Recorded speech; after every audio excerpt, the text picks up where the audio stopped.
Hi, and welcome to the Reclaiming Series, COVID-19, where we reclaim your lungs and reclaim your life. My name's Betsy Bohan. I've been a nurse since 1980.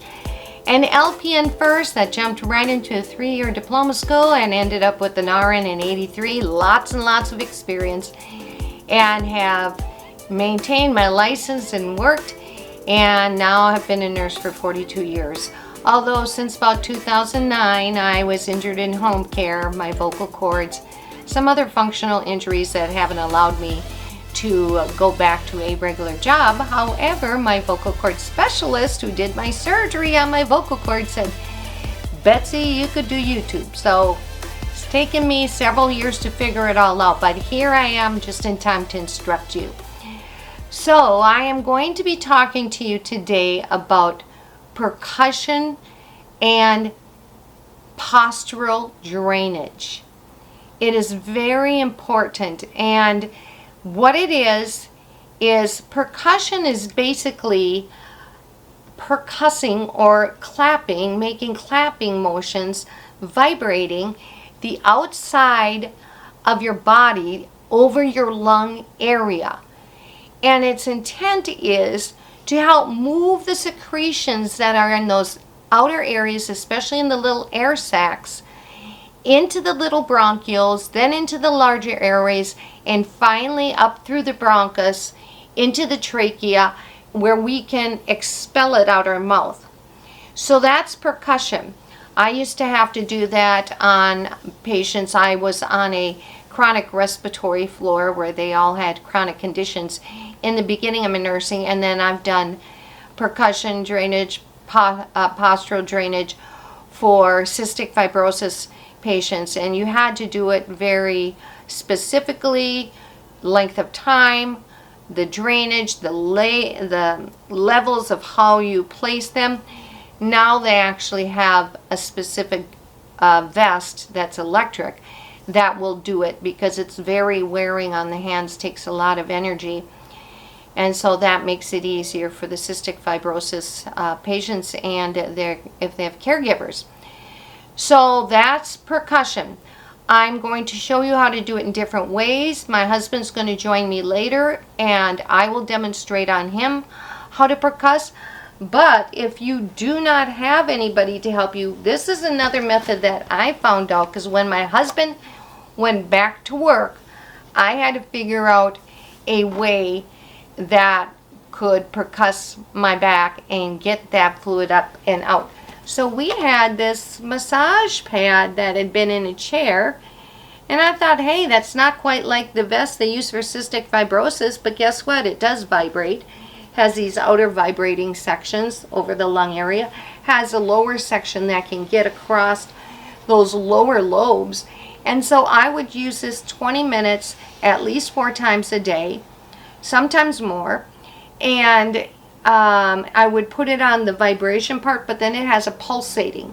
So I would use a combination of that to help get those secretions out of the little airways where I could get it up and then cough it out. Now, postural drainage is basically using the gravity and dependent positions. So where you position yourself, where your head is down here, your hips are up here, and your lungs are here, so it can drain from the different, again, the little alveoli and the little air bronchioles, so all your little airways into your larger airways, then to the 2 bronchus and out into your trachea, and then where you can cough it up and expel it out. So that is so important. And then I'm going to also teach you proning, and what proning is how to rest and sleep by laying prone rather than on your back, because the largest part of your lungs is in your back, and it's nearer the back of your body than it is on the front. And that's why so many people would get pneumonia and get sick, because if you're somebody that sleeps on your back, as I was, it tends to pull in those lungs, and then those lungs, because you're on your back, they can't expand as much as they should. And actually, that's because I'm a back sleeper. That was hard for me when I was recovering from my COVID pneumonia, because even though I would lay on my sides and prone, there were times at night I would flip onto my back, and then I would wake up with angina or cardiac pain and put my oximeter on, and that's when it would be in the 80s.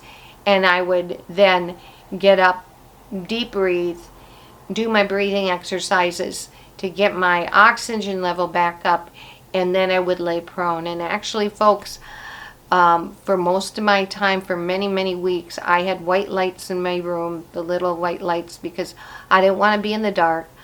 I slept on the guest bed, which is a queen, with my head at the bottom between two blankets, because I didn't want my feet stuck in the sheets or anything, because it was so frightening to have that chest pain and the sense of impending doom.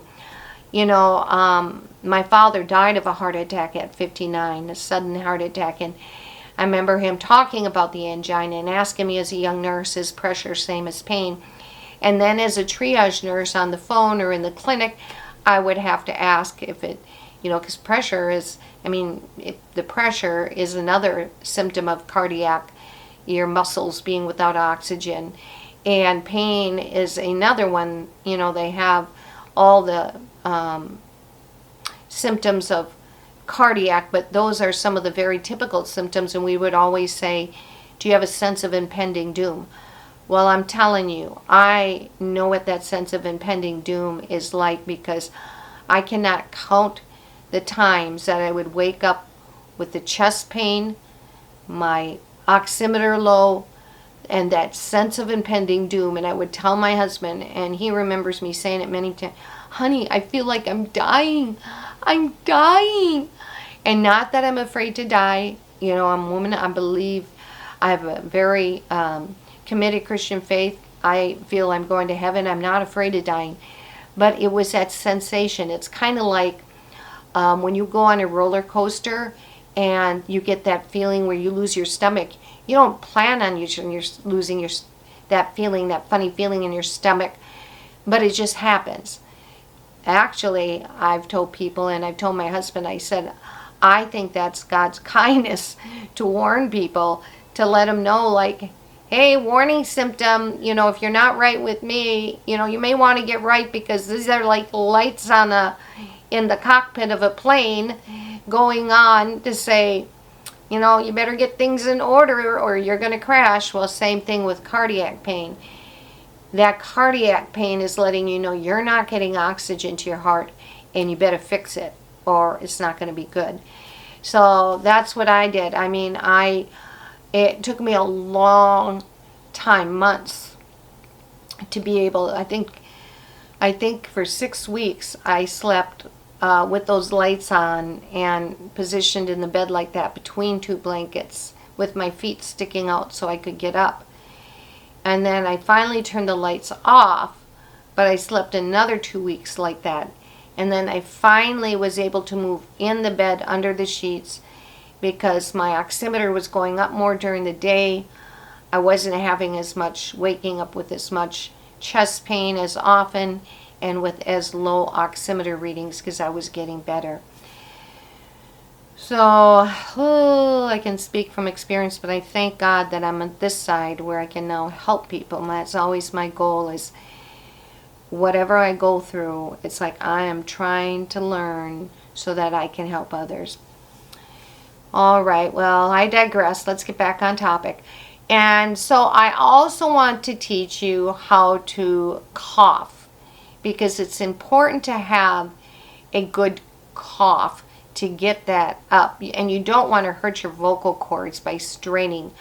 But I think that the cough that helped me, two types of cough that helped me the best, was one that we used always for like patients recuperating from surgery. You basically take a pillow, you hold it against your abdomen, you splint it because you're holding it so that that cough can get as much force to clear those lungs out, and you just take a deep breath and you cough like this.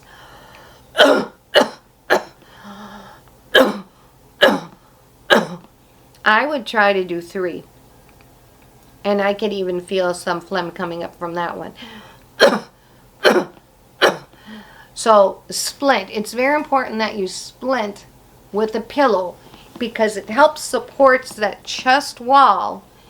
So then that cough can actually do the job it's meant to do, which is to get in there and move that. If you're just like this, you're not splinting anything. If you don't have anything, hold your arms across your abdomen and lower it like that. You can hold those and splint it like that as well. So it's like giving yourself a hug, but you want to be on the dot, you know, it's like this area right here. Okay, here we go. You take that belly breath, right? Watch my abdomen. So once again, when you're coughing, if you don't have a pillow, splint like this. But the best thing is to have a pillow and hold it against like this. Put some strength in it to support your abdomen and to split your chest wall, because we're wanting to cough that stuff out. So deep breath, deep abdominal breath.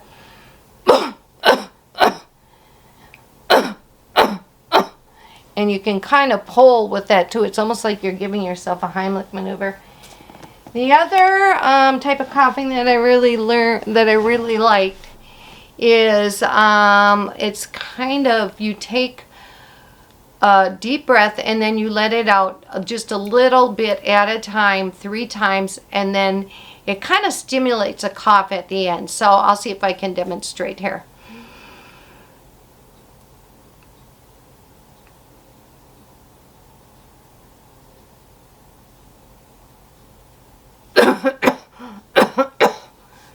That's what I did a lot. So what you do, I'll link up in the description of video. You take a deeper breath, you let a little out, you hold it for so many seconds, you let a little out, hold it for you can feel like, you know, a little bit of a pressure building inside because you're having to hold this.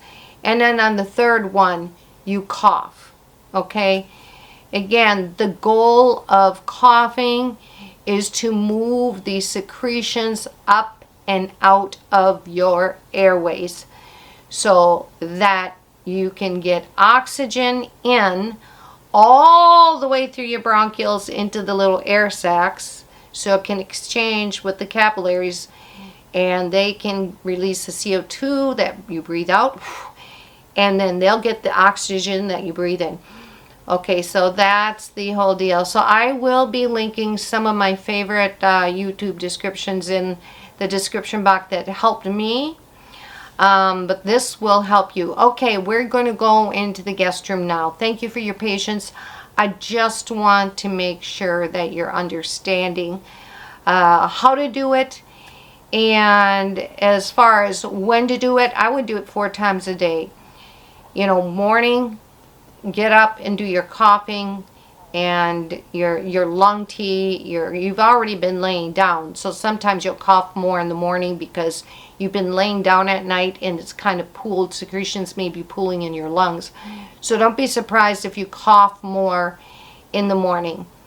Make your lung tea, make your ginger lemon brew, you know, drink that, and then you'll be able to get that in your system, and then do your deep breathing exercises, and then you can do your, now as far as what goes when, I think as long as you're doing them, but it seemed like I would do my deep breathing. I'd get up, get my lung tea, my lemon ginger brew, do my breathing exercises, I document it all the time. My vital signs, of course, I'm a nurse and I was really sick. I was checking my blood pressure, everything.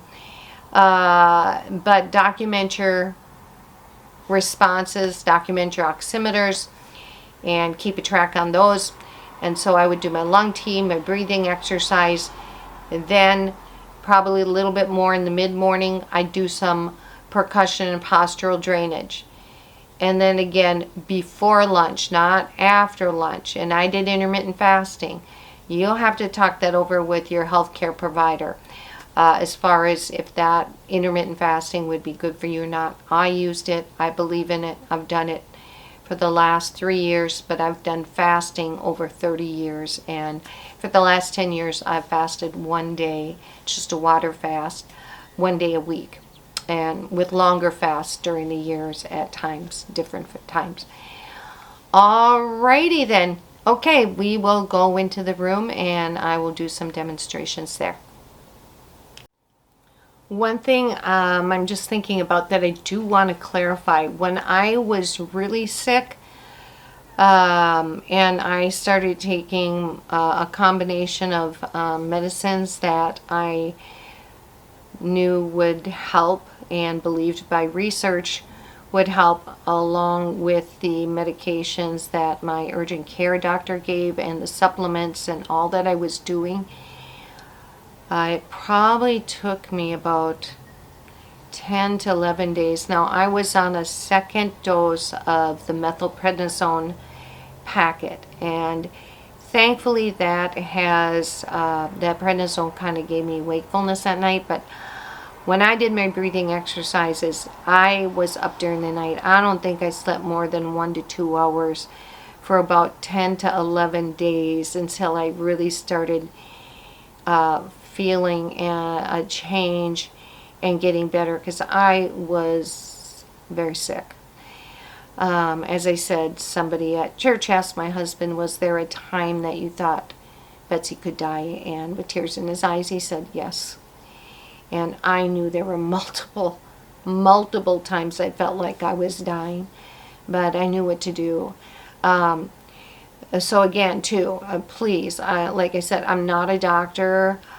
I am a nurse that has a ton of experience, probably a lot more than some physicians in this area. I'm not trying to boast or to be rude to physicians and all they go through, but I did do a lot of training, a lot of hands-on work, and I constantly am learning. And to keep up your nursing license, you do have to do continuing education units. Plus, I love learning. And I guess, too, what I want to think about is, you know, there are people in all kinds of places, and they use folk medicine. And there's lots of different countries, too, where there are people that use different methods of healing. And tend to use maybe nutrition and other things more than Western medicine that can bring health. So I think that we do need to be open to the fact that nutrition, anti-inflammatory diets, herbs, you know, of course sometimes herbs have their own side effects, so you have to be careful. But again, this is all your things that you're learning, right? And that's kind of, I combine. Now that I've made it clear, hopefully, if you have questions, you can always put them in the comments, or you can contact me through my website at www.betsybohan.com. Send me a question on my contact form. Sign up for emails, and I'll be glad to do what I can. Okay, now let's go to the guest room. Hi, and welcome to my guest room. Yes, I love the colors. We love the ocean. We love the tropics. And so that's what those colors are based on. Plus, they're blue is always kind of a healing color. And it's just a comfortable room to be in. Plus, it's right next to our room, so my husband could be in here very quickly if he needed to help me. So I'm just going to be showing you, using my husband, how to do percussion and some postural drainage. I think also I'm going to demonstrate how I did it on my own, because there may be those of you that are on your own, don't have help, and I don't want to leave you out as well. So just a minute and we'll get to that. Hi everybody. So we are back in the guest room where I healed, and now I'm going to show you some things. This is why I got my exercise clothes on, because I'm going to have to do a little bit crawling around here. This is how I did my own postural drainage. So What you want to do is you get your pillows on your bed. So this is the end of my bed. It just is easier for me that way. And you just make sure that you're putting the pillows stable because you don't want to fall. I put one pillow over here because you're going for like a dependent thing. You want your hips up and your head down. And you do have to remember that so I'm having like about 4 pillows here. Please be careful. I recommend doing this on the, I did it also on the carpeted floor in the living room because then I didn't fall. So, but I also did it this way, but I do have a good sense of balance. I used to be a gymnast when I was younger. So this is what I did. So then you get up here and you can see, so they're high now, but the minute you put your weight on it, it's going to flatten them down. So see that? But your hips are up. Now, I don't need this pillow here. I can just be like this. Okay? So you see that my rear end is up here. So my hips are higher than my head. So it's wanting the fluid to drain downhill up into where I can cough it out. So I have Kleenexes because I did cough. I did get a lot of stuff up. Then what I did, so I did this for 20 minutes to 30 minutes, however long you can tolerate it. Try to do as much. Sometimes you can start with 5 and work, but the more you can. And then I did it on my side so that I would do the sides of the lungs and lobes, right? So just make sure that you have your pillows right. Another thing I did, this is what I did with my little massage thing. I would take this thing and I would have it over here. I would already have it plugged in. Listen, people, I was desperate to get myself better because I knew what to do and I was not about to go back in that hospital after what happened to me in ER. Anyway, so I would put it like this and have it on the vibrating mode, so then it's percussing me while I am in a dependent state. And this worked well, so I would do that 15 to 20 minutes. I did that twice a day. Because remember, my husband was back at work, and I was by myself while he was working. I mean, he was available to me, but now I want to show you how to do proning, which basically is taking turns laying on your sides and your abdomen. So you're trying to avoid sleeping on your back. I mean, in some proning, they'll let you rest on your back for an hour to 2, but you never want to do it more than that. I didn't try to do it at all because that's when my oxygens would go way down. Why? Because again, the lungs, the biggest part of the lungs are in the bases and they go behind the heart, and so they're back here more, right? So when you sleep prone, what helped me, some people can sleep right on their stomach, but I had to have a little pillow. So I put it under my abdomen for support. And then I slept like this. I had a little table here that had my oximeter, had my water, it had my little Kindle so I could play nice sounding music with scripture and music that would benefit me and verses that I liked. So that was one way, is on your abdomen this way, right? Like this. And I eventually did get used to it, but I did prefer sleeping on my sides. And now I'm going to show you how to sleep on your sides, which is a good way. I'm going to teach you how to do support for yourself. So, one nice pillow that supports your head so your arm, you don't want to be all squashed up. You want to have that space for aerating your lungs. Then I used a little pillow, but you can use a bigger pillow between your knees so you're giving yourself some support. And then just stuff a pillow behind your back like this. Oh, you just feel so comfortable. And then I did a pillow like this too for my arm. You do not want to be sleeping like this. Okay, then you're squishing everything together and your lungs are not able to expand.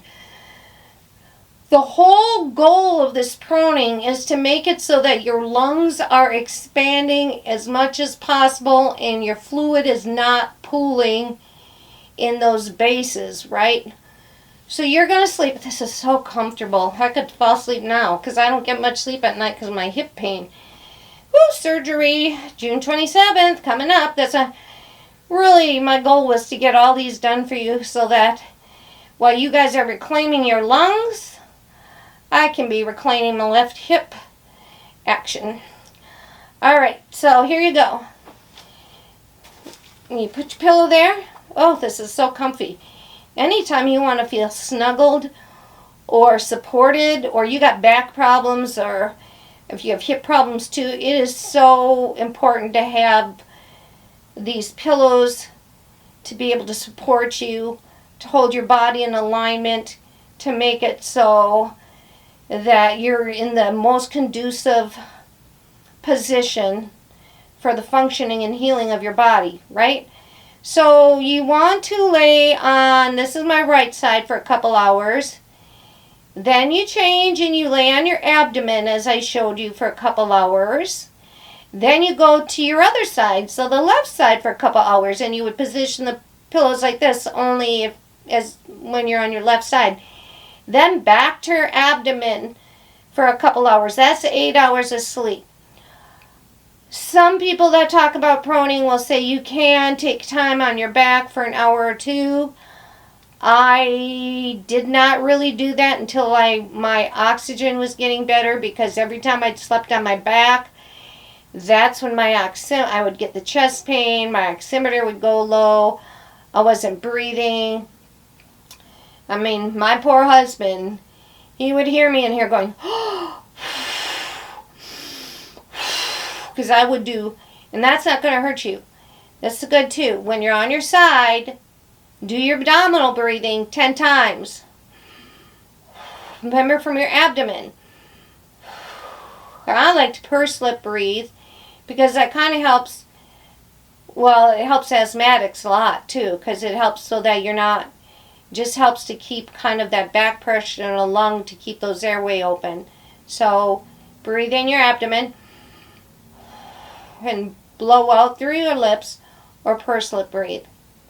Do that on every side. Whenever you turn and you're starting out your other one, do that abdominal breathing. Okay? Alright. So that is proning. So the only thing we have left to do is teach you about percussion when my husband comes. Now, there is a way that I would self-percuss every time I would get up at night, because you have these hands right here, right? You can reach them around back here, and I would go like this because it's right over those lung areas. I would go like that. And I was even sitting on the toilet, I'd be doing this because I was so desperate to get better. And then I would go like this. It's just the side of your lungs, so you could do that too. If you don't have anybody to percuss you, and you do not have a massage chair, you do this, okay? Then you do the other side. You don't want to be, you could go like this if you want here, but you don't want to be hitting your breasts or there's no point in hitting right here too much, because that's really your diaphragm, and probably a lot of us have way too much extra tissue there, especially when you get older. But anyway, the best thing is back here on your lungs. Come on, people. So what I do is I have like a flat fist. That's what I'm pounding with. I mean, you don't want to hurt yourself, but you do want to. It doesn't hurt. It just feels solid in your.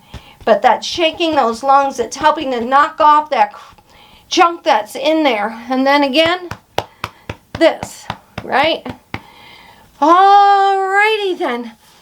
So, all that thing, my hair is falling down.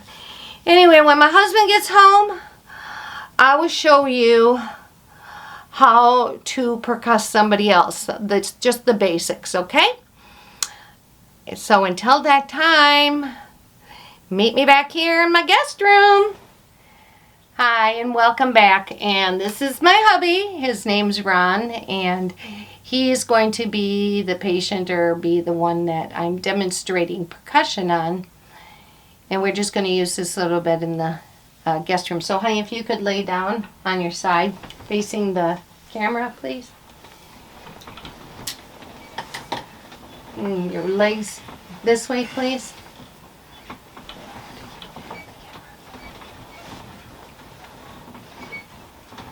Okay, can you turn and face that wall?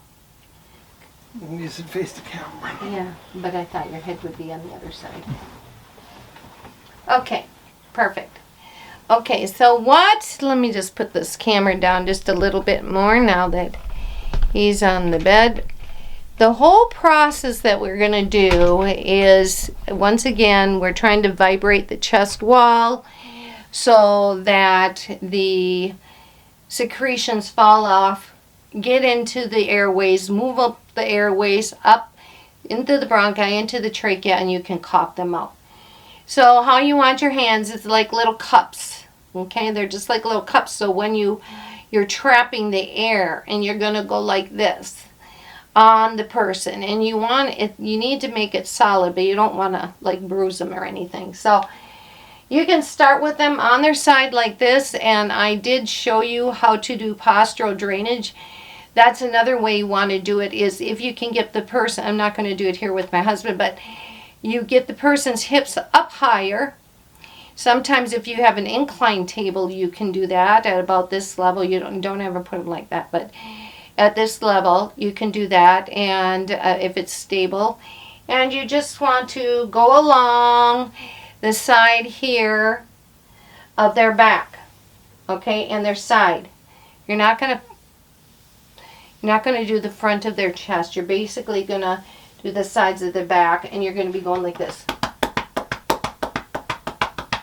And you want to do it in the same area for a while, because you want to have enough vibration that it's going to knock the secretions off. I sometimes like to start lower and work my way up. Now this camera is it makes it a little harder, but I would get down here. I'm right here, and you would start here, and you would progress your way up, and you can do the cupping on the side wall of the chest, because again the lungs do expand into that. Remember we talked about that the upper lungs are smaller, they just kind of go out more into this base of lungs, and that's where they have the most. So I know you can't really see me very much here, but you're going to progress all the way up. So you're going to progress all the way up from the bases all the way up to their lungs. Again, you're going to be clapping. You don't want to hurt them, but you want to make contact. It should sound like a hollow sound. And you're going to keep doing that, and you're going to do that for at least 5 minutes on the area, unless they can't tolerate it or have some condition where they can't tolerate that. But you're going to work this side of the lung when they're on this side. Then you'll have them cough if they can, using the cough methods I've told you. You're going to have them flip over to the other side, and then you'll do the other side. And then also, as I mentioned, if you can put pillows underneath their hips and make it so that you're percussing their back. And so you're going to do this for 15 minutes to 20 minutes. It can get tiring.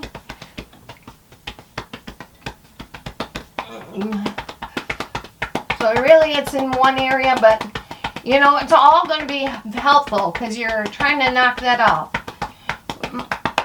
Now, if you have arthritic hands like mine, it does hurt. So now I'm going to have my husband get on his back and face him in another area, and I'll meet you back here. So here you can see that my husband is on his stomach, but like I said, when you squish the pillows, it really goes down. And yeah, so that's why you have the pillows higher for percussion. But again, this is where you go, the cupping. Start at the lower bases. And you keep doing this, keep doing this. And eventually you're going to work your way all the way up the lung, all the way up the lung. And then you do the other side. So it's a little hard on a big bed. You know, if you have like a massage table, or even if you do it on the floor with them on pillows, you can do that, or on a couch. But that's basic percussion. And again, I thank you, honey. So thank you for joining me in another part of the video series, the Reclaiming series, COVID-19, Reclaiming Your Lungs and Life. I want to give a thanks to my husband, who worked hard all day outside and yet was willing to come and be my patient for me so I could show you all how to do percussion. As I said, I will put some links to some other videos that will probably help you as well. So thanks for joining me. If you want to stay for prayer, just wait, and we will be praying for your health again. If not, feel free to leave, and then I invite you to join me back again in our next video in the Reclaiming series, COVID-19, Reclaiming Your Lungs and Your Life. Until then, bye.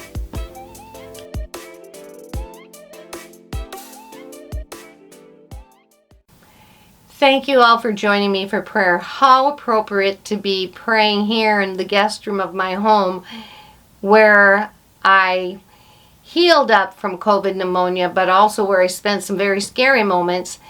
Like I said, not that I was scared, but you know, that sense of impending doom, it just comes over you. It's just a warning signal of God saying, you know, better do something or it's not going to be good.